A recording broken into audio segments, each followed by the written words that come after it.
সকলকার উদ্দেশ্যে একটা কথা বলছি, সকালবেলা বলতে খুব ইচ্ছা করছে যে এমন একজন ব্যক্তি, খুব মহান ব্যক্তি, তাকে সকালবেলা আমি ভারতীয় জনতা পার্টির একজন কার্যকর্তা হিসাবে প্রণাম জানাচ্ছি এবং তার প্রতি ভক্তি শ্রদ্ধা সারা জীবন থাকবে।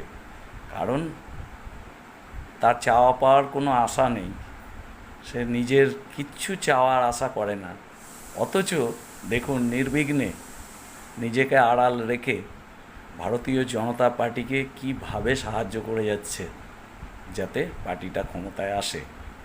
যখন যেভাবে সাহায্য চাইছি যে দাদা অমুক গরিব মানুষটার ঘরের চাল ভেঙে গেছে, তিরপল দাও, আবার কখনো চাইছি কোনো বাচ্চারা খেলাধুলার জন্য কিছু চাইছে, সাহায্য করো।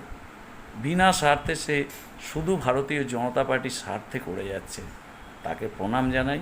আজকে সকালে আমার বাড়িতে কিছু আদিবাসী মহিলা এসেছিল, তাদের ঘরগুলো ভেঙে গেছে, ঘরগুলো বলতে ঘরের চাল ভেঙে গেছে, জল পড়ছে। আমি সঙ্গে সঙ্গে তাকে ফোন করলাম যে দাদা এরকম আরও কটা তিরপল লাগবে।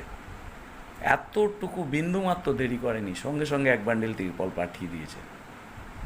কিন্তু তার নাম বলা বারণ আছে, নাম তো বলবো না, কিন্তু তাকে করজোড়ে প্রণাম জানাই। তার প্রতি শ্রদ্ধা আগামী জীবনেও যতদিন বাঁচব আমি একজন ভারতীয় জনতা পার্টির কার্যকর্তা হিসাবে তার প্রতি রাখবো। কেউ তাকে মনে রাখুক চাই না রাখুক, আমি তাকে সারা জীবন মনে রাখবো, আমি অঙ্গীকারবদ্ধ।